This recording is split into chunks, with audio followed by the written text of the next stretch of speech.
The season opener is just about 4 weeks away. The ACC opener just a little bit after that. Or could there be an SEC opener at some point? Talking Florida State football here at the Voice of College Football.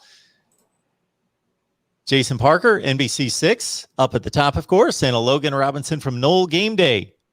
Jason can't stop from. He's got something. Must be breaking news to give us. We can't even win. We can't even win the ACC Atlantic. Don't send us over to the SEC. We don't have time for that. No.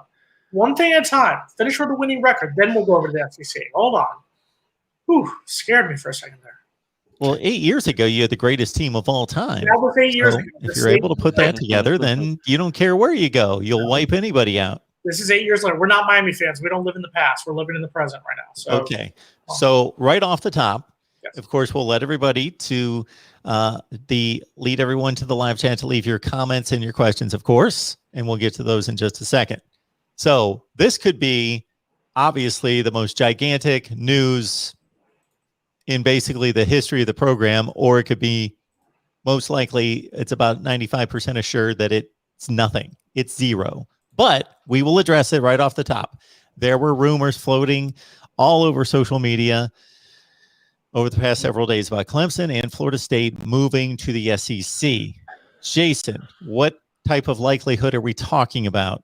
While I'm inclined to not believe a word that outgoing President John Thrasher has said, and I disagree with him on nearly everything, I'm hoping 100% that he's telling the truth on this one. You mentioned a little bit off the top. Yes, 8 years ago, we were a great program. 8 years ago, we probably could have. Right now, this program is not ready. Right now, this program needs at least, I'd say probably 3 years, 2 years, maybe if we can jumpstart this quickly, if Mike Norvell can jumpstart this quickly, before we can even start to smell that conversation. I think the deeper question here you have to ask is the SEC. Yeah, Mark and I will admit it, viewers, we were wrong. Texas and Oklahoma, they joined the SEC. We didn't think it would happen. They went over there. The question is, where's the SEC going to stop? What is their end goal here? Are they trying to get to 20 teams? What is their next step here? If it's not Clemson and Florida State, are they going to try to get a Clemson and Miami? Are they going to try to expand out of the Southeast and say geography be damned and let's go up and try to get some teams out of the Big Ten? That's the big question: is what is the SEC's next step here? But as far as Florida State, I think I'm inclined to believe what John Thrasher has to say here. It's a rarity he tells the truth, but on this one, let's hope that he's telling the truth. Yeah, no, I shut that down immediately. I won't say that, we know everything, but we never heard anything on it, along with other outlets here in Tallahassee that cover Florida State. Nobody had anything on that. This was reported. That's been known with bad info before. Didn't believe it one bit. I'm sure in past history that might have been the case, but early on when Florida State was, wreaking havoc like you were talking about a while ago, Mark, but that just doesn't make sense right now for Florida State. The amount of, there's a lot of money legalities that goes into this. And right now, Florida State, and even a little bit of Clemson, but Florida State, there's just no chance for that. I don't know if someone's going to give them a gigantic load of money or get out of these things that have been signed in contracts. But, that just it's not a good time for FSU to go that route anyways, in my opinion. They got a long ways to go with, they're practically almost going to be facing an SEC schedule. You start off the season, not this upcoming season, but the year after, you're going to be playing against Georgia. You start having these games with them. You're starting to load up even more. You've got LSU coming into, that's actually the next season. So is LSU in 2022. Like it just, you're fine where you're at. You got a long ways to go, but I'm sure the SEC would like to have a Florida State or, a Clemson. Those are two big time brand names in college football. It's just not going to happen. And, I already just kind of skipped right through it on Twitter. It just didn't make sense. It's also kind of getting old. Like there was a rumor down here that Miami is rumored to be talking to the Big Ten. Miami's not going to the Big Ten. Everyone is staying put. But the question is, that's what the biggest question is: when will this all stop? Make the bad rumors go away. Florida State is going to stay in the ACC. God will. I don't think Florida State's status as a football program and where the state of the football program right this second has a whole lot to do with whether there would be a decision to move to the SEC. I don't think that the decision rides on how good the program is right now. as I believe it rides more on legalities and money than anything else. Yeah, no, that's definitely where it's at. I mean, it's like I was saying, we were talking about in our Discord like the last 2 days since this report came up, and no one was really agreeing with it. The thing with the ACC network, along with how when Florida State has their contract with the ACC, it's just not going to happen kind of deal. Like that's just Florida State, the university put themselves into this situation. It's just not where, unless SEC, if there's some kind of, I just don't know how all the legal stuff goes, but it just doesn't make sense. It's not where the Florida State football program is. Florida State is still Florida State. That logo speaks for itself. It's going to do gigantic numbers, even if Florida State went 3-6 last year. People, even though it's going to be the one game on Sunday night, but still that game is going to get millions and millions of views, and that's Florida State versus Notre Dame. That logo rides heavily, and Florida State's been down, but any conference would love to have a Florida State in the program, even how they've been the last couple of years, because it generates revenue, it generates ratings. Florida State fans are always going to watch it. It's one of the strongest fan bases there is. And so, yeah. That being said, Logan, yeah, see right now, Florida State, yes, Florida State's a sexy name. You look at last year, yes, Florida State was a 3-6 team. They were also on national TV against Notre Dame on NBC, national TV against North Carolina, Miami on ABC. They are a national brand. And North Carolina. Well, that's why I said North Carolina, Miami, ABC. At the same point, the SEC doesn't need Florida State at this moment. They already have the University of Florida. They are, which the Gator fans love to brag is the flagship university, whatever the hell that's supposed to mean. They already have that right now. It's not like the Big 12 who would like to get a Florida school to get into the Florida market. Would the SEC mind having a Miami or Florida State in it? No, I'm sure they wouldn't mind it, but they don't need it. That's the thing right now. Now, Florida State goes, let's say in a perfect world, they go 8-4 in the regular season this year. Then all of a sudden, Florida State becomes a little sexier. So at this point, have a winning season now, focus on getting better first, and then maybe 2 or 3 years later, when the apocalypse begins here in college football that we seem to be going towards, then we can focus on that. Yeah, no, and practically too, I'm thinking too, it's really not a needs thing for SEC. Do they need Oklahoma and Texas? No, that is just adding on to the amount of gigantic money that they're going to be bringing in. That's just cherry on top of cherries that they already have. There's not really a need for them. Their biggest thing is they obviously want to take over big time and side of college football. So breaking news here into the NBC6, no game day, MarkRogersTV, the voice of college football newsroom. We've just expanded by we've just expanded. We have added Big Game James Coleman to the conversation. Big Game James is officially joining the conversation. Welcome to our conference, James. What's going on, guys? How y'all doing, bro? How are you doing? Doing well. Doing fantastic. You feeling better? Yeah. Relative speaking, but I'm alive, so that's always good. Yep. That's very good. James, yeah. James, tell everyone why there's no way we go to the SEC. Please enlighten the viewers why that's never going to happen. Well, Florida won't let that happen for one. That'd be the big thing. It's kind of like Texas A&M being vehemently opposed to Texas and Oklahoma, but that's just one reason. But two, it's where do we fit? I mean, we obviously would be a great brand with us and Clemson added to them, but there's just only so many games to be played in the conference. Could only be so good. But I will say this though, they called it the Pangea. I remember the ESPN article written when we were in school, JPZ, back in feels like forever. But when with Virginia Tech and Miami coming over to the ACC was such a big idea or big groundbreaking thing. They talked about Pangea and going into four conferences. So this is a long time coming. It's just about what's going to how is it going to happen, and because it's not just a football thing. We're in the South, and football runs the South, and we love it. But realistically, it's a thing that affects baseball, basketball, and all these things. So things have to make sense across the board, especially for Clemson and Florida State. And I know we joke about it, and Mark hates talking about FSU being a basketball school now. But just as important as us making that big jump, like to the SEC for football, we would have to make we really do with some of the brand that we have. We do have a solid basketball brand, so we do have to have something that makes sense. And loyalty is something that does mean something to us. Our Miami Hurricane fans love to get on the channel and bash us because we're, a notch below them. But the reality is, if we're not relevant, but we're more relevant as a losing program than Miami is as a winning program in today's state. And we're probably more than likely, like we're not a rival with Clemson. We're a rival with Miami and Florida. So like where we go, more than likely we're going to pound the table to bring Miami with us, which is another reason probably why we won't go to the SEC.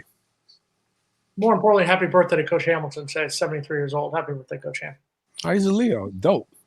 I know I liked him for a reason, even though I put a hit out on him, 5 years ago. But that was a long time ago. A lot of things have happened since then. Yeah, things have moved on.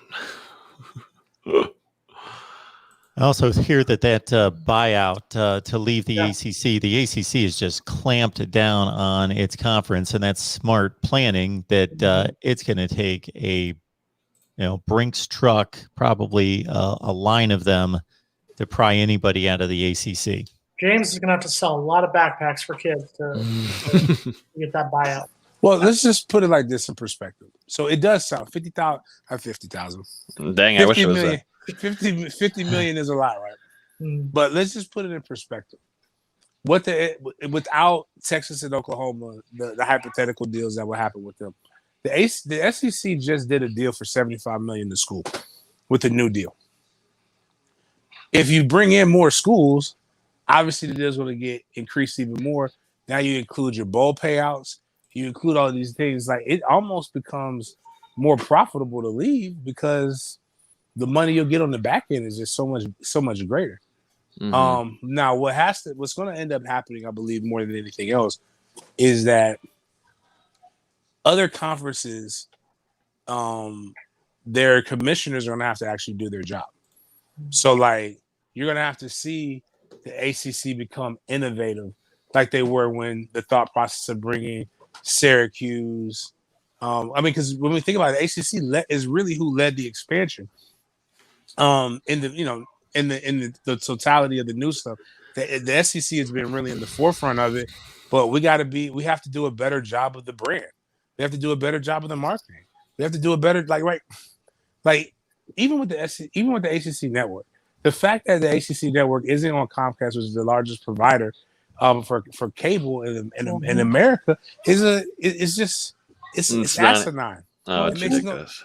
And then when you look at what the ACC network consistently shows, like you show the best national championship teams, and you completely negate or neglect the 2013 one of the greatest national championship teams to ever be assembled with breaking records. Like you talk about the best quarterbacks in the conference, and yes, whatever you feel about James's off-field stuff, I really don't care. The reality is, on a football level, Jameis Winston is one of the greatest college football players to ever play the game. Like, just like I don't want to get into stuff like that. If somebody wants to tell me O.J. Simpson is a terrible person, I'm not going to get in an argument with you about that. There's plenty of evidence that shows that. But if you're going to try to tell me that he's not one of the greatest running backs that ever lived, then you're an idiot when it comes to football. So, like, these are the things that the ACC has consistently done a terrible job of promoting the best parts of their brands, of the brand, and now this is why we're looking at being the fourth best conference, as opposed to possibly should be competing for the second. Like, it should be, in theory, based upon what's happened with championships, the brand loyalty across sports, not just football, but lacrosse is a huge thing. I know a lot of people don't want to hear about that, but lacrosse is a big thing, and the ACC is the SEC when it comes to lacrosse. Period. And that's a moneymaker. And a lot of people don't realize it, but it's just the truth of what happens with it. And if we were doing those things, you would see the conference make so much more money across the board. I think the big question I have before we move on to the next topics is is what is next. We mentioned a little bit, is the SEC going to expand to 20 teams? Are they going to try to leave the NCAA? Does the Big 12 disband and send 4 teams to the Pac-12, 2 teams to the Big 10, 2 teams to the ACC, and you just have 4 16-team power conferences? Then if that's the case, who comes to the ACC? Is it West Virginia and Iowa State, which doesn't excite me? Is it West Virginia and do you split up the Kansases? Also doesn't excite me. Is it West Virginia and Oklahoma State? Maybe. I feel like geography be damned here. Nobody cares about geography and math at this point. But I did feel like there's something's going to happen. Either the SEC is going to expand and leave, or all the other conferences are going to expand. One of those. You're missing the best options, Jason. What is the best option? I go Notre Dame, UCF. Those are the first 2 schools I go after if I'm the ACC. Notre Dame and UCF. You get rid of Notre Dame because Notre Dame screwed us over by not letting them in on the NBC contract. And I said this before I started working for an NBC station. I was working for a CBS station at the time, and I said that that's how the ACC got screwed over. If they'd allowed if they'd said, listen, you don't want to play us full time, that's fine. Let us in on the NBC contract, just like the SEC was on CBS at the time, like Fox has expanded to basically become the Big Ten's network now. You would have had all these games. You would have had Florida State, Miami. Florida State Clemson was a decent game. Miami Clemson. All those games would have been on NBC. NBC would have been able to expand their sports profile. The ACC would have been able to expand their profile instead of, just like what James said, been 3rd ranked, 2nd at best on the ESPN ABC networks. You had your chance there. Notre Dame stood in the way of that, and the ACC didn't have the guts to fight for it. So send Notre Dame, let Notre Dame go to the Big Ten, let them go over to the Big Ten, let them go do their thing over there. And I agree with you on the UCF part. I have no problem with bringing UCF in. If you want to go 16 teams, UCF and West Virginia, if you want to do that, that's fine by me. But Notre Dame, I'm sorry, I'm over the Notre Dame experience. Not just because they're probably going to kick our butt 1 month from tomorrow, but I'm done with the Fighting Irish. I'm done with that. Goodbye. I've given my last rights to the Catholics. I'm done.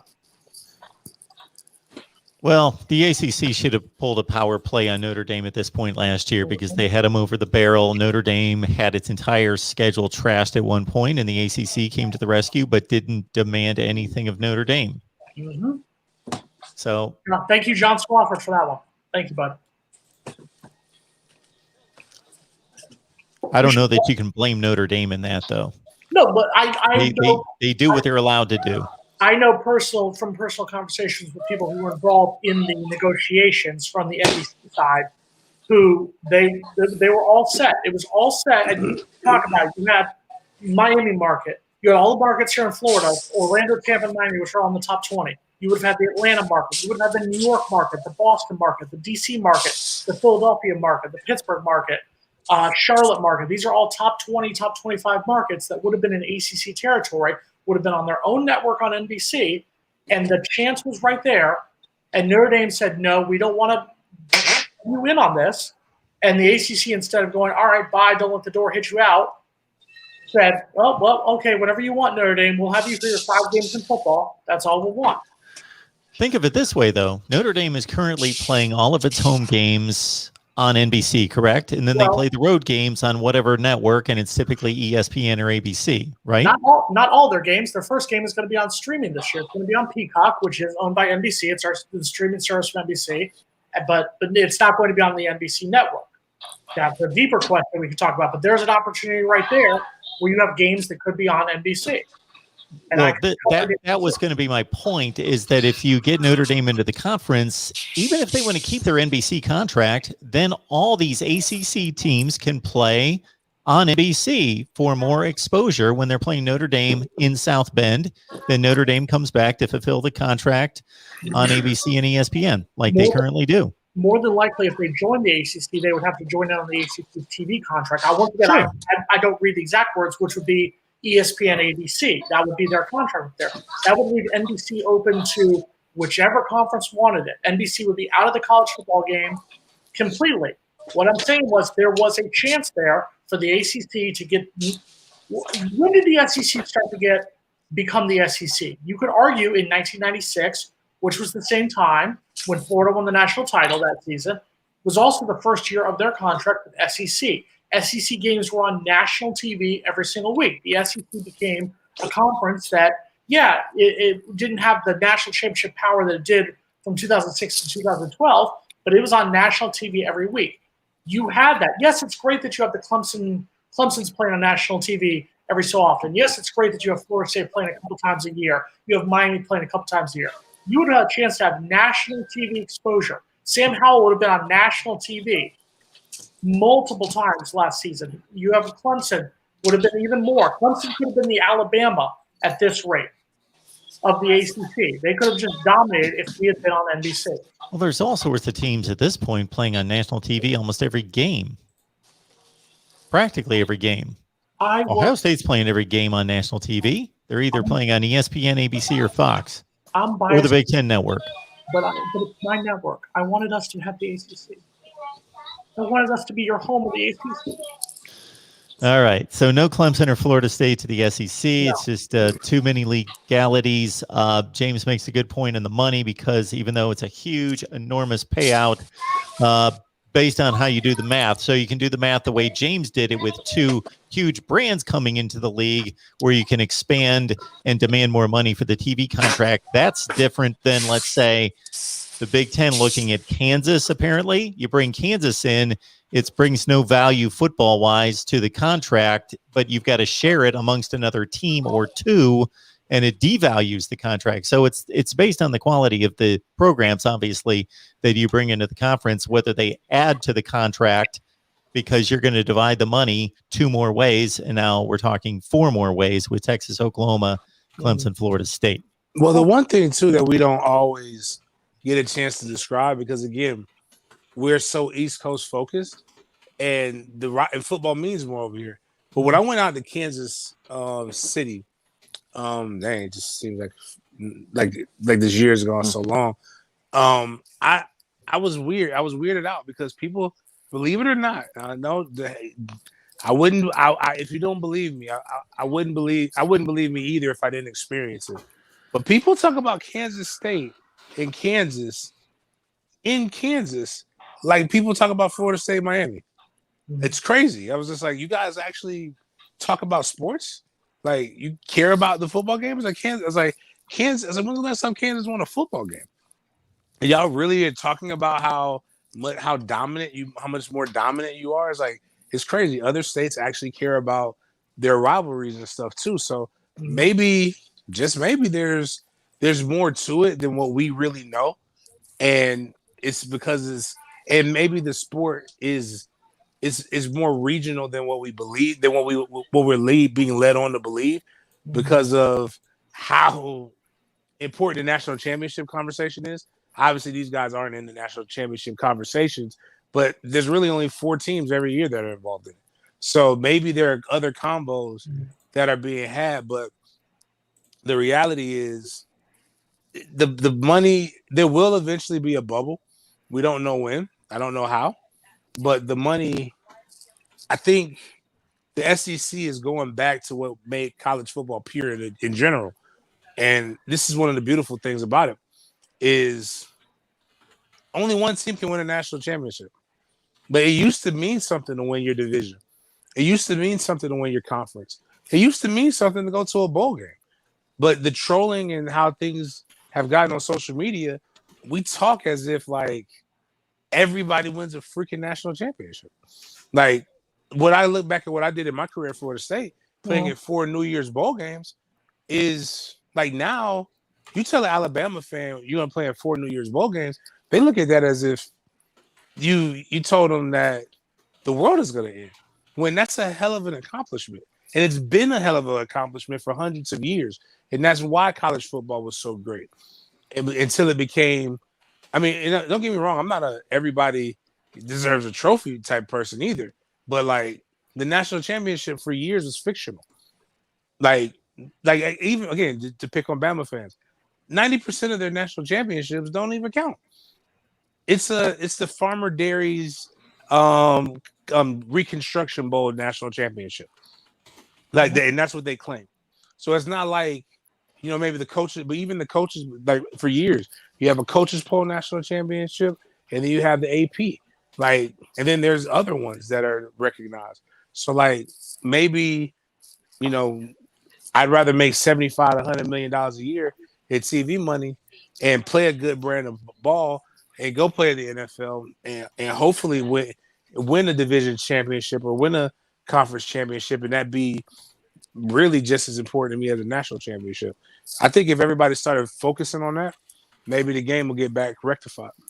I think a lot of these comments, real quick before we move on, a lot of these comments have been correct talking about the ACC and being critical of the ACC, but one in particular, I believe it was Keith a couple comments ago when he wrote down there how Florida State built the conference and was essentially has gotten nothing out of it. That's 100% true. Florida State was a powerful football team, came into the conference, first season in 1992.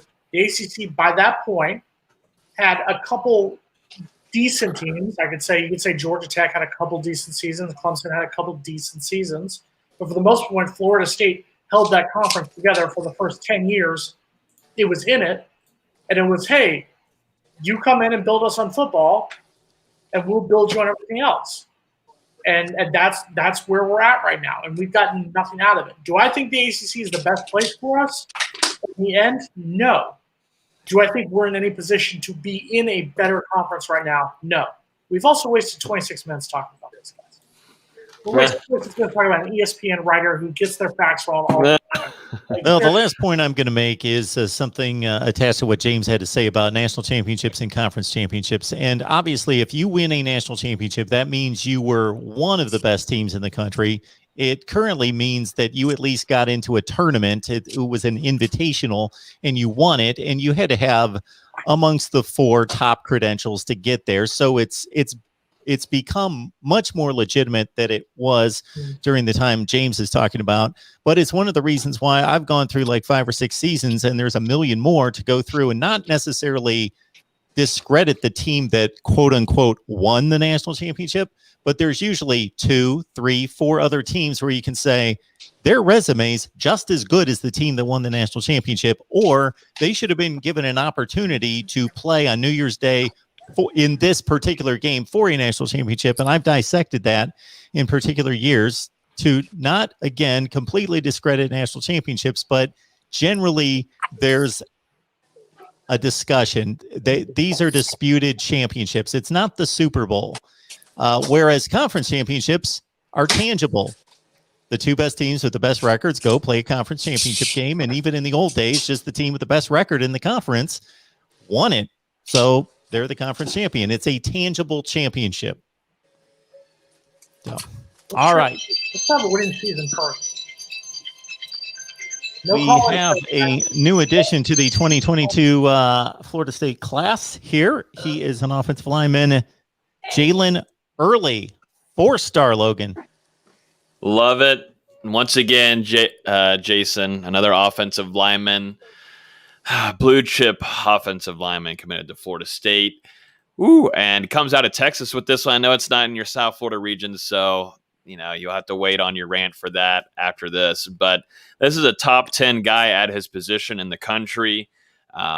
He had some big time offers from Ohio State, Texas A&M, Alabama, across more teams, but this just keeps on building that offensive line. And, the biggest question now is who's going to really stick with, who's going to stick? You got all these offensive linemen. I think there's going to be 2 guys that are either, that'll probably be, decommitting later on down the road. That's a far way away, but there's one I'm thinking about. But this is a big time pickup for Florida State.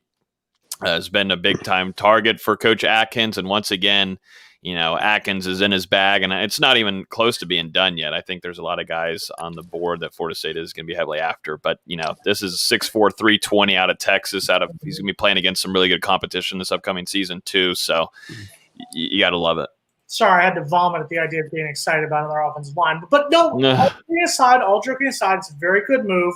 4-star offensive lineman. I would argue it's probably the best offensive line commitment we've got. So, Logan, my next question to that would be a name that we have mentioned a lot over the past couple of weeks, the past couple of months, Julian Armella, from here in South Florida. Legacy, his father, former Florida State offensive lineman. Here's my question to you, playing the devil's advocate role. If Early is our best offensive line recruit that we've gotten committed to us, does this give me hesitation to think that maybe we're starting to think Armella is looking somewhere else? Or do you think we're still in the running seriously for Julian Armella? I don't think Florida State. I mean, you still want to have a legacy guy like Armella, but I think right now, to me, in my personal opinion, I think Florida State is really heavily after Pritchett. Elijah Pritchett, I believe he just recently visited Alabama. I think he doesn't want to have. I think he wants to seal up his recruitment pretty early on in the fall.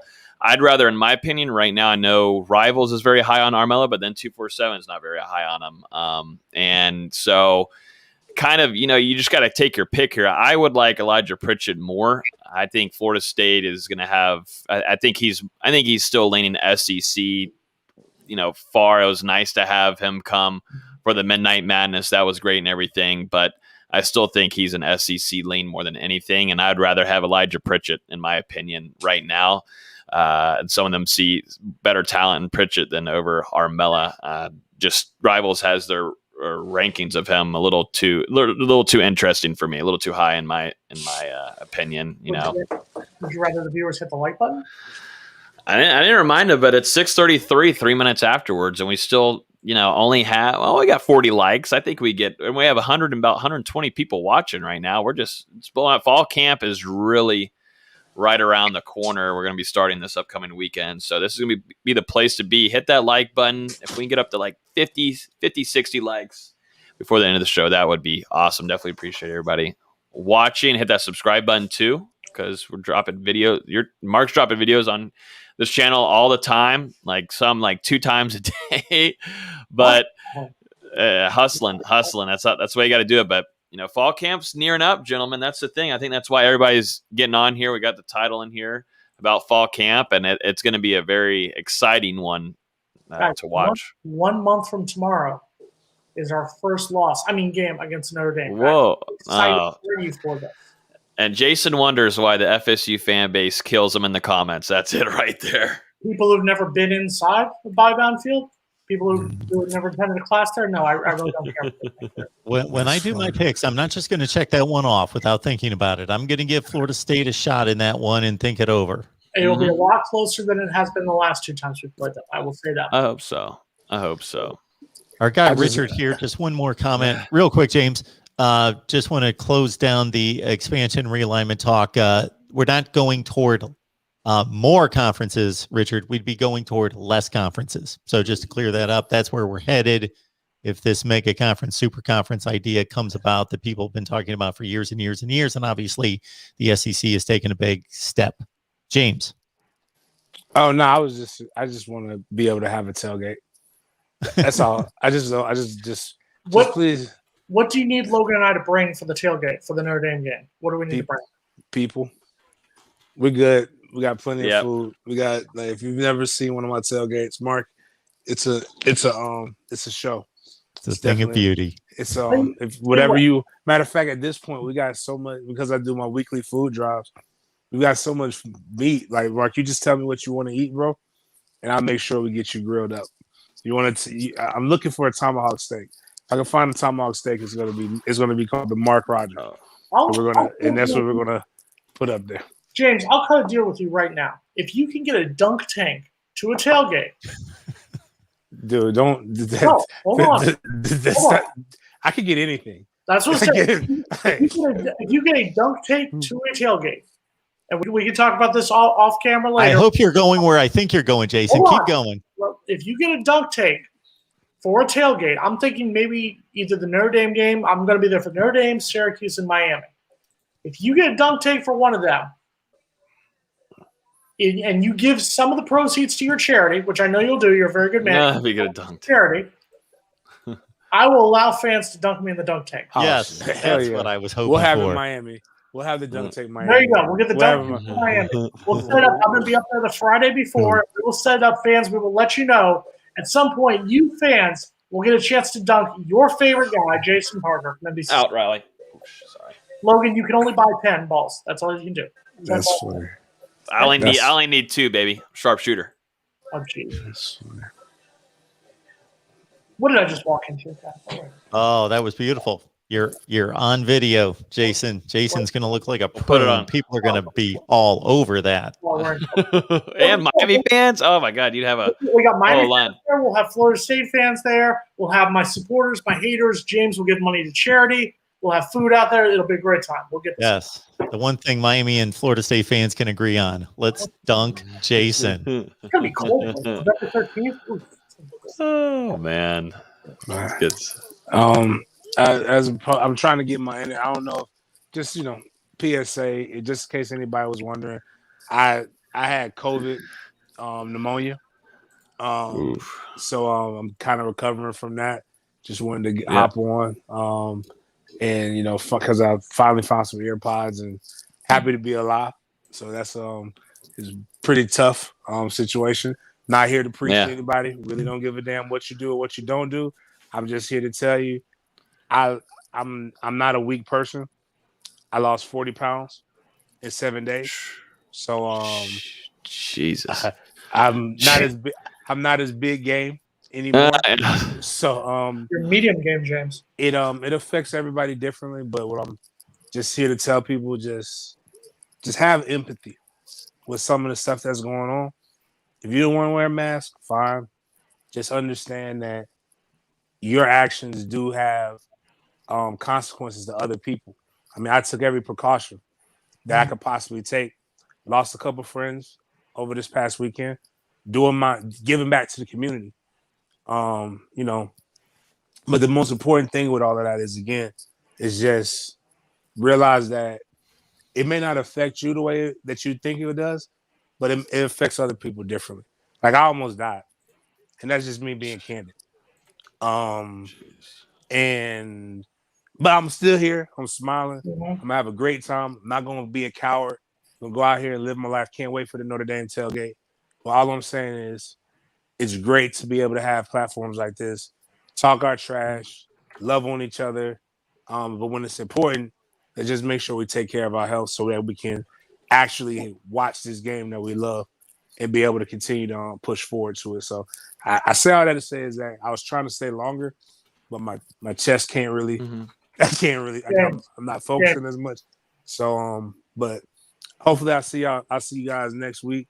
And appreciate you everything that you do, Mark, and you got and Jason and Logan. It's awesome to see you guys continue to put the product out there, man. I love watching you guys grow and all the stuff with the channel. James, we love you, man. Get better. We love you, man. Yeah, James. I'm sorry to hear that. I had no idea. Thank you for making it tonight. You know that you're always welcome. I'm not just talking about this show. I'm talking about you can come on my channel anytime you want. But thanks for sharing that with everybody because that's the most important statement that we're going to have tonight.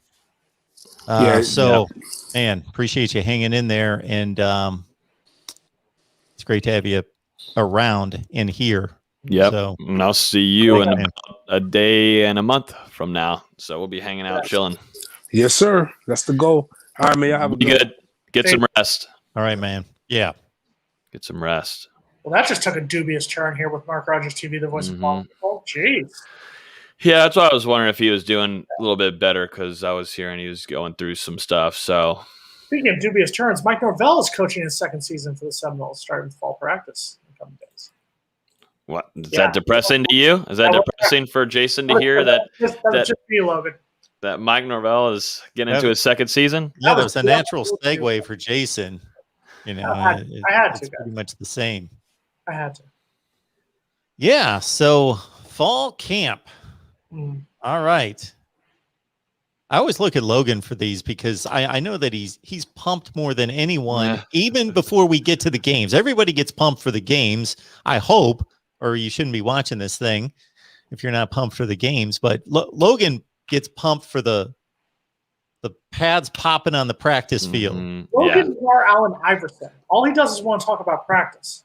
I'm ready. I'm ready just to get to a real practice. It feels like things are kind of back to normal, even though the craziness is getting back riled up. But, we're focused on football, and that's what's going to be happening right now after having a full-on spring.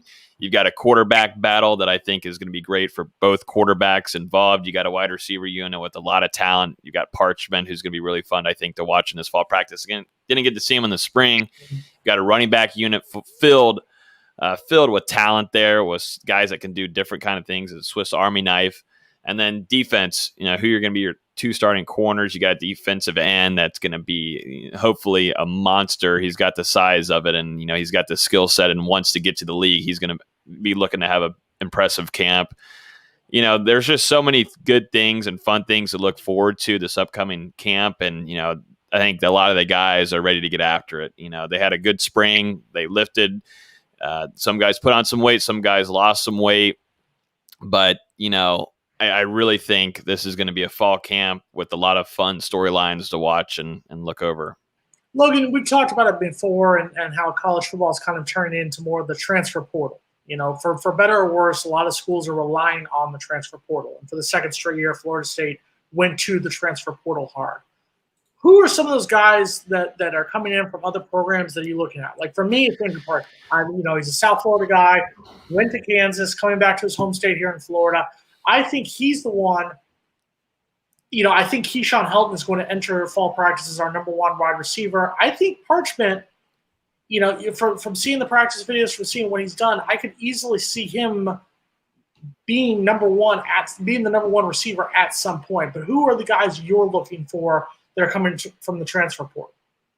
Well, I think a lot of people aren't talking about him, but he really impressed me on the first spring scrimmage. I'm going to say Jamie Robinson.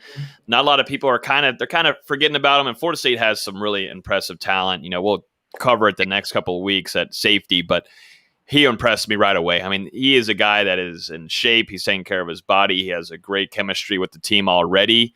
And so, looking at him and playing very well, he was with the starting group day 1 at that spring scrimmage. Getting there, and learning that playbook and such is impressive to me. And he played well, and he looked really good in the red zone and had multiple deflections, and it was at the right spot at the right time. The quarterbacks never threw his way except for a few times, and Jamie played the ball very nicely. So I think we're kind of forgetting about Jamie because there is, like you said, there's a handful of transfers who we haven't even seen played a snap yet that is going to be fun to watch. You got Jermaine Johnson too, but Jamie Robinson is going to play a lot this upcoming year. Florida State has a lot of talent at safety. You've got Travis Jay, you've got Renardo Green. Does Akeem Dent go back to safety? There's some talk. Maybe that's what's going to happen this fall camp.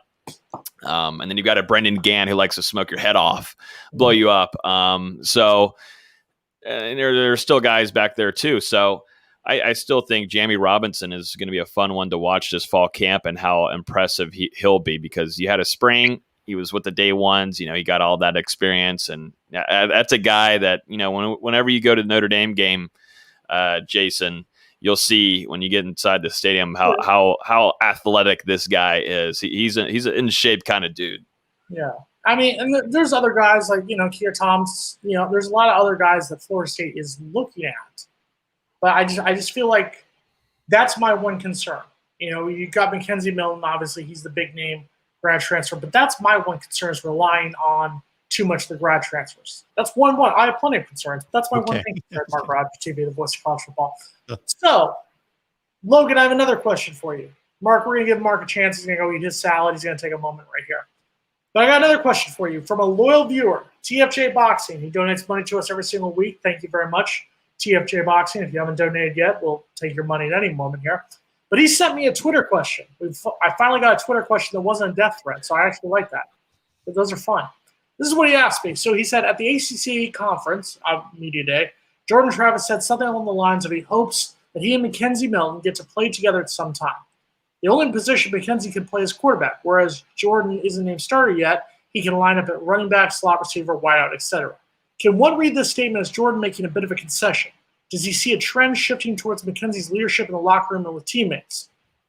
So that's my question to you, Logan. Do you see Jordan Travis as kind of accepting the fact that, and once again, let's just say Mike Norvell has not named a starter yet. I don't think he's going to name one until a lot closer to the Notre Dame game. I think he's going to give both of them equal reps because I do think he wants to give Jordan Travis a shot. Do you think that Jordan Travis is kind of sees the writing on the wall? Maybe. I think there's going to be times where he's behind taking snaps and he'll be throwing the football. I just think he'll be playing in a whole lot of different packages. I think you'll see both quarterbacks out there at the same time. That's what I would do. Why not? Screw it. And you got two guys that can throw the ball. Obviously, Mackenzie Milton has the better experience and doing that and better talent. But, Jordan Travis really worked on his game. He immediately after the season ended was working with guys on the field and was throwing routes with them and having all kinds of 7-on-7s and working with the new guys, incoming freshmen, and had a very solid spring. And I thought he was the best quarterback out of the spring. And you got to hope that even if there's times, if Mackenzie Milton is named the starter against Notre Dame, you're still going to see Jordan Travis out there. If he is at the slot, if he's playing, beside Mackenzie Milton, that's a scary thing because he was the biggest running threat for every defense that Florida State played against last year. He was the leading rusher on the team. You're not going to be able to take him off the field. I'm sure that, with Mackenzie Milton coming in, he's a big time leader. He does this. He is the veteran. I just got to see a little bit more. I think some people that weren't at these scrimmages, me and Nate don't get along on this. Me and Nate we don't see eye to eye that Jordan or that Mackenzie Milton was just immediately starter, right off the bat. He also wasn't at these spring scrimmages where I saw Mackenzie Milton struggle big time. He was missing guys, didn't look so mobile like some of the people were thinking. And he's just kind of you'll see when you get there, he kind of has a little bit more of a different kind of run. He's still able to maneuver around the pocket, but it's just not how it was before for Milton. And he played well in the spring. That's a spring game. They're not going to go over there and sack you and demolish you. That's just not what's going to happen. But what is Notre Dame going to do? They're going to send the blitz on them all night long, and that's how it's going to do. And I'm wondering how that's going to work with, you take Jordan Travis off the field, who is going to be more mobile and able to get away from pass rushers. Their new defensive coordinator is just going to send it on them. So, I'm just trying to be more realist. And, Nate never got to go see these spring scrimmages, and Dustin will agree to it also that, Mackenzie Milton didn't look good whatsoever in those 2 spring scrimmages. I don't think that Mackenzie Milton's coming here not to start. But, it's going to be, to me right now, it's either a 2 quarterback kind of situation. You don't usually see that happening at Florida State. I mean, Florida State the last couple of years has been running practically 3 quarterbacks, it feels like. But I think it's going to be a little bit more interesting than some people think. I don't think he was just here, boom, you're starting. But Mike Norvell credit for not automatically saying Mackenzie Milton is our number 1 with a bullet, and he's our number 1 starter. I will give Mike Norvell credit. And I really do think that Jordan Travis will get a legitimate chance, at least for the start of fall camp. I'm just in the camp that much the same way that I still don't think Everett Golston was better than Sean McGuire in 2015 when he transferred from Notre Dame. I don't think Mackenzie Milton is light years better than Jordan Travis at this point because of the injury, because we have not seen him in over 2 calendar years. It'll be nearly 3 calendar years since he's played a football game come that Notre Dame game. I just think you don't bring in the guy. You don't have the guy who's on all the national, magazines, the national attention that's come in here, and you can't, and you have him on the bench in the first game, as you point out, Logan. National TV, Sunday Night Football against Notre Dame. National TV, ABC national cameras. I just think you from a purely, I don't want to say political move, but a purely outsider move, I think Mackenzie Milton has to start that game. I don't think you do, for one big reason. The first reason is you don't make the political move. You go with the best player, number 1, because that's what you always do, is go with the best player. And he's not always the best player. He's sometimes as good a player, but he fits your system better. But also, number 2, if people know that Jordan Travis has been the better player throughout the spring, and then let's say he outplays, which we're not going to know that necessarily, but he outplays Mackenzie Milton in August, that team's going to know that. I don't think that's good morale and a good message for your team if you're just going to blindly start Mackenzie Milton. Would you say, once again, I'm in the Jordan Travis camp. I love Jordan Travis. I think Jordan Travis is great, and I love the fact that he's somebody who's played in the system.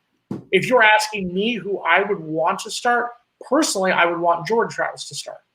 Personally, I'm still not sold on Mackenzie Milton. I've made that very clear since December. It's been perfectly made clear and been made fun of by Logan Robinson from Old Game Day.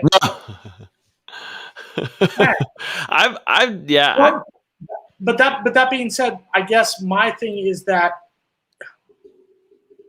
I don't think at this point, and I'm going to say those numbers again, that Logan loves when I say them. They just roll off my tongue. I don't think coming off a 3-6 season that Mike Norvell has the leverage to afford to start Jordan Travis. You don't bring in Mackenzie Milton at this point to have him on the bench. And I think he's the better arm out of the two. And I could be 100% wrong. He could come out, his legs could be perfectly fine. He could be 2017 Mackenzie Milton, like what he was at UCF, and we could be just fine. But we don't know at this point. And I think that's why this fall camp is so important. We could have the same conversation on Saturday the 28th of August, 1 week before the first game, and we could be blown away by what we see from Mackenzie Milton. Or we could be highly disappointed. So I feel like we shouldn't read too much into it right now. Let's get the first week of practice in. Then we can talk about this. We're not going to know when they step on the field, but Mike Norvell and his staff should have a pretty good idea by the end of August what Mackenzie Milton can do. Were you in the Sean McGuire camp or the Everett Golson camp, Logan, in 2015? I was hyped about Everett Golson coming in, and that's what I think a lot of this fan base is extremely hyped about Mackenzie Milton coming in, and things just didn't go as planned for Jimbo with that. And I'm not saying that they're exactly the same kind of player whatsoever. One thing about this, though, Everett Golson just came from Notre Dame after playing for Notre Dame. Mackenzie Milton hasn't played a football game in over 2 years. And this is no hit on Mackenzie Milton, but I think I just hope it's not going to be a rushed kind of thing where boom, you're starting right there against Notre Dame, and Notre Dame's prepared for that and they know what they're doing, and you got to make sure your running game's good to go. I just think, I don't know. That's why I think this fall camp, a lot of people are saying that I'm crazy for thinking that Mackenzie Milton just wasn't named a starter since he arrived in Tallahassee, and that's fine. Everybody has their own opinions, but let's remember that Jordan Travis saved a lot of games for Florida State last year. We understand this was his first time starting last year. Let's understand that he wasn't even playing. This was kind of like how Florida State put out James Blackman in 2017. Jordan Travis was the third quarterback on that depth chart. And, he had to play his first season after not having a spring and going through a COVID-19 year. It just, I don't understand. You're able to now have a full spring for Jordan Travis. He's able to learn. He's able to be in that film room with Mackenzie Milton and do a lot of things. I think some people are just really diminishing what Jordan Travis brought to the team last year. And you're not going to be able to keep him off the field, but we'll see if he's going to be the starter against Notre Dame. I will say one thing to Mark real quick. If you're saying the best player always starts, then there's no reason Tate Rodemaker should have started a game last season for us. And Tate Rodemaker was our starting quarterback. I get it was Jacksonville State. I get it. I understand why it was, but there's no reason Tate Rodemaker should have been a starting quarterback. I'm not saying that the best player always starts. I'm saying the best player should start, but then sometimes you get to a position in the season in which the games don't matter. It's more about developing the program and the players, and you may make different decisions late in the season to say, hey, we got a freshman here that's coming along in practice. We're going to give him a shot over the junior or senior. You make different program choices at that point. It was game number 3. It was the third game of the season. We'd given up after 3 games? Well, we should have. Listen, guys, we can't be worse than last year. Let's just look at the positives. We're going to be better. Technically, you could be, but yeah, I get your point. You shouldn't be. There should be no way that you should be better or worse. Wow. Save that energy for my birthday show, Mark. I want that positivity. When is the birthday show? We have a show on my birthday. When is that? Somebody may send a gift by some point, Logan. Oh no, I was gonna. You might. You just might have one if you're lucky. We'll be on fire. Yeah. I think it will. I don't know.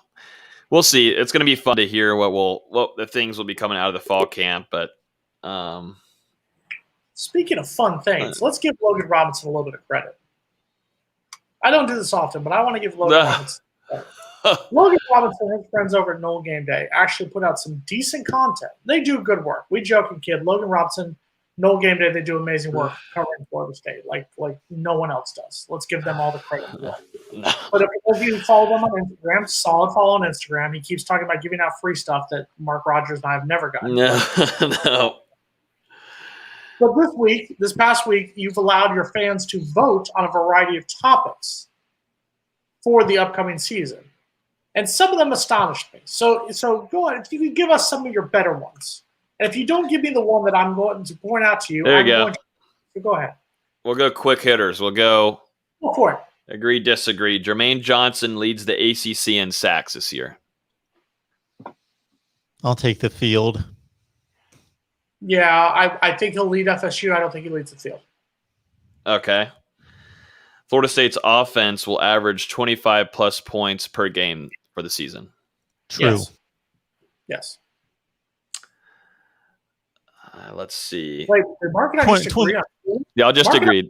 Twice. Mark and I 2 times in a row. Yeah, it can't happen 3 consecutive. No, let's. And I'll clarify that's not exactly 25 points a game. 25 or more points a game. Right? Yep. Yep. August 4th, 2021. Got it. Okay. Florida State and Adam Fuller's defense will break into the top 50 this season. I forget which number. I don't know what the number was last year. I can't remember. Ooh, that's a good one. God awful was the number. I'll say no, but not by much. Okay.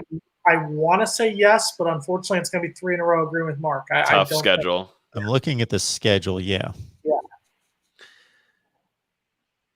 Here's a blasphemy one here. Mackenzie Milton will be a Heisman finalist. I want to say yes. I think he's going to put up numbers, but I don't think so. Because I think how about a more realistic All ACC or second or third team All ACC, something in that range? No, he's not. He's not even going to be All ACC. There's Sam Howell and De'Aaron King are. Well, I know that, but and DJ Ukulele raised him to Heisman finalist. I'll say if Mackenzie Milton can start and play and finish 12 to 13 games, that would be huge. Some of these Logan wrote when he was drunk. Let's just be honest about it. I wish. I didn't even have a car to go get drinks. Next question here. Fabian Lovett shows out and plays like Marvin Wilson was supposed to last year. I'm going to say no because Marvin Wilson was a number 1 player at his position coming into college football. So that's pretty high standard. I think the question is like saying, Marvin Wilson was hyped up that he was supposed to be a top 5 player and top 10 player in college football and nothing happened. And so they're saying that, Fabian Lovett's going to play like how he was supposed to last year. I'm hesitant to say yes, just because I'm very disappointed by a lot of the transfers that we had coming last year. So I'm going to say no. I'm going to say yes on Fabian. He had a great spring. I'm feeling Fabian. Steven Dix Jr. leads the team in tackles this upcoming year. Yes, he looks like an absolute beast. The videos you've seen, if you've seen that man, that is a grown man playing a little boy's game. I like my workout. You do like your workout face. That's a huge human being playing linebacker for the Florida State. That's a Florida State linebacker. If you think about Florida State linebackers, it feels like we're starting to get back into it. DJ Lundy also is that same size. So I'm going more by what I'm reading. I haven't seen much. So based on what I'm reading in my various magazines, yes, I will agree with that. I'm keeping an eye on Steven Dix Jr. Amari Gaynor. I'm keeping an eye on him too. You have a man crush on him. If they work him better. He's a fellow Timberwolf, so you have a little man crush on him. Who can you not stand the most? Tim Tebow or Urban Meyer? Oh, Tim Tebow. Oh, that's a bad question for me because they're both okay in my book. Now, when all the hype was surrounding Tebow when he was in college, I was sick of Tim Tebow, but that wasn't his fault. But I was sick of him. Well, it's ESPN's fault. It was your employer at the time's fault. Now, the last time I was sick of Urban Meyer was at the 2006 BCS championship game. That was the last time that Urban Meyer did anything that I was sick of. That's when he was wearing Florida Gator colors. And then when he beat Alabama in 2014, all of a sudden you loved him again. Oh, well, I loved him from the time that he took the job. When it was rumored that he was going to Ohio State, I told everybody I could talk to, we just won a national championship. Oh, yeah. And to me, I'd say Tebow more because when they leave Florida as a head coach, like I'll admit it, I hated Steve Spurrier when he was the head coach of the Gators. When he went to go coach Washington in the NFL, later at South Carolina, it was kind of like, yeah, he used to play for Florida, but it's not that instant impact. The second Urban Meyer went to Ohio State, yeah, Tebow's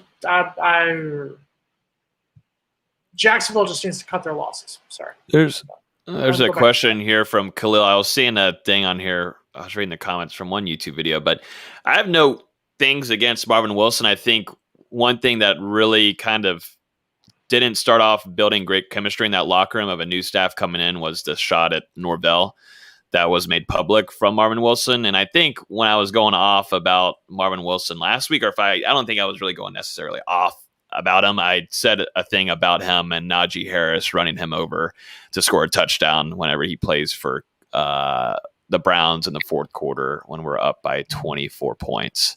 So that's all I kind of said. I thought it'd be more funny than anything, but really, anyways, Najee Harris, rookie of the year this upcoming season, without a joke. Andrew Parchment will be an all ACC first teamer. First of all, before I answer that question, just to remind you, the Browns beat the Steelers in the playoffs last year season. Yes, I think he will. I think he's going to be, like I said, I think by the end of the season, I'd probably even say by the North Carolina game, he will have overtaken Keyshawn Hilton as the number one receiver. I think he will be an all-ACC receiver. All-ACC first team? No. Yay, we disagreed. Mazel tov. Now that means the show is going perfectly fine. Notice fans, those of you who follow on Instagram, are noticing that Logan is skipping the one that are crazy. Here's one. FSU goes 9-3 with losses to Clemson, UF, and UNC. Not a chance in hell, fans. I love it. Trust me, I would love nothing more than for us to go 9-3. If God came down right now and said, "I'll give you 9-3 losses to Clemson, North Carolina, and what was the other one, Florida?" The Clemson, UF, and UNC. Clemson, UF, matter? That's fine. I would take that right now. I would absolutely take that right now. It's not going to happen. It's absolutely not going to happen. 9-3, regardless of who they lose to. It's 9-3. With those five teams on the schedule, that would be phenomenal. It's also not going to happen. Florida State finishes the top 5 in recruiting after this year. No. Yes. Whoa. Top 5 for 2022? I think they finish at number 5 because I think that they are going to have enough of a good season, especially after last year's horrific disappointment, that they can keep enough of the guys. I think they'll lose a couple guys, but I think – let me say this. I think they finish top 5 if they get Marvin Jones Jr. Jason's showing some optimism tonight. It happens. Besides the 9-3, he thinks 9-3 is no way in hell, but a top 5 recruiting class? Again, my Florida State predictions right there will be coming out soon. And as soon as I confirm something with Jason after the show, I'll have a big announcement to make next week. I was going to make it tonight, but I didn't want to include Jason just in case I got my signals mixed up. I don't believe so, though. And Jason has no idea what I'm talking about. Did I win something? It was something that you agreed to, but I just want to make sure that you agreed to it. Logan, this is an option for Logan as well, but he just didn't respond on the DM, but you did. There was something that you responded to in our DM that you said you were going to do this season, and I said, great.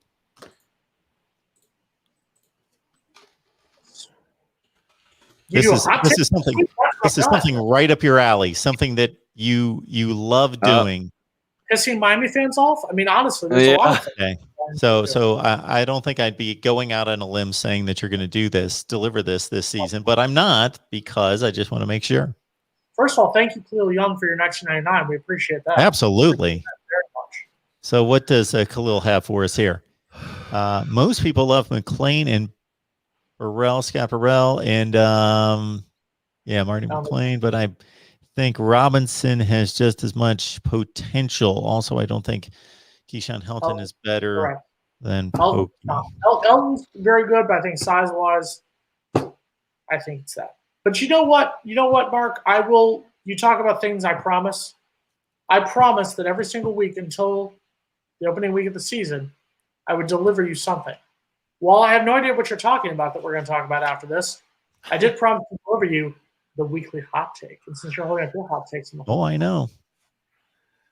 So something will happen this season that Florida State had happened to the program since 2016, besides a winning season. For the first time since 2016, Florida State will finish 500 or better every single month of the season. The way the schedule plays out, Florida State will finish 500. Okay. They will start out the year 3-1 in the month of September. Yeah, I'm not going to lie, I got a little desperate with this one. They'll start 3-1 in September. They'll go 2-2 in October and finish up 2-2 in November. It'll be the first time that they've had 500 or better records in each month of the season since 2016, and it'll be the first time that they've had a winning month since September of 2018. Think about that. You really dove into that one. And when are we going to get a hot take? Are we getting when it gets closer to season? No. You know what? I promise you will have a hot take next week. You have a hot take. Then we get told out. Hold on. You're not. I promise you, fans. Next week's hot take will piss off fans of Clemson, possibly Miami. Yeah, we're going to piss off Clemson and Miami fans with next week's hot take. Trust me. Guarantee you. All right. I think we have grinded to a standstill, but Jason's hot take, how can we follow that up with anything? We got Jason's hot takes, which I'm hoping that you saw that statistic somewhere and didn't go through each calendar year through the schedule going back to 2016. But maybe you did. First of all, my memory's not that bad to where I can't remember 5 years ago. I've remembered the disaster of the last 4 seasons. It's calmed down. It's like a train wreck. All right. It happens, don't forget it. Yeah. At least 500 record every month of the season. Jason's hot take for this week. Think about it, guys. We have not had a season like that in a while. The optimism is there. You guys always complain that I'm not optimistic enough. And I'm bringing the optimism game this week. So don't expect it next week. All right. I'm going to be optimistic that we push past 200 here next week. If everybody goes out there and grabs a couple people that love Florida State football, college football, we've got other fans in the live chat. Bring them on in here Wednesday at 6 Eastern. Excited. In the meantime, Knoll Game Day. Check out what they're doing. Logan, what are you guys working on? Tomorrow night, we'll have on Keyshawn Sapp, 2022 offensive line commit. We're going to try to dive into what the heck is happening, what Coach Atkins is giving them to make them commit. And so we'll talk about a lot of his visits and who he's recruiting after. Elijah Pritchett is one that he actually was spending a lot of time with during his last visit. So we'll definitely get the scoop on that. And then we'll be previewing the FSU defense heading into fall camp. And after that, we'll be doing Bat Caves daily after every camp, after every practice, I should say, giving nuggets and scoop that we'll be hearing. And then we'll be just gearing up for a football season. It's nonstop, and we've got a few things that we're excited to announce. And we'll hopefully be ready for this upcoming fall. We got new guys coming on to write, and I'm excited for them. And got a meeting coming up, so a lot of fun stuff coming on with us. And definitely appreciate you having me on always, Mark, to talk some Noles with Jason every week. We're getting back. We made it through an off season almost. We made it through without almost killing there. each other.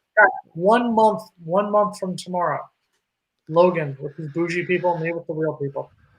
Can't wait. And I hope to confirm some plans this week and make a big announcement about our Florida State coverage next week as well. I'm really starting. Now this is a second Mark's version of hot takes for next week. This is the second one. This one doesn't involve you. So there's one that involves Jason, but then also one involves FSU coverage for this season. All right, Guys, everyone. yeah. Next care. Wednesday, 6 Eastern. Catch Logan, Jason in the meantime on Twitter, and we'll see you back here at the Voice of College Football. Am I giving you a kidney?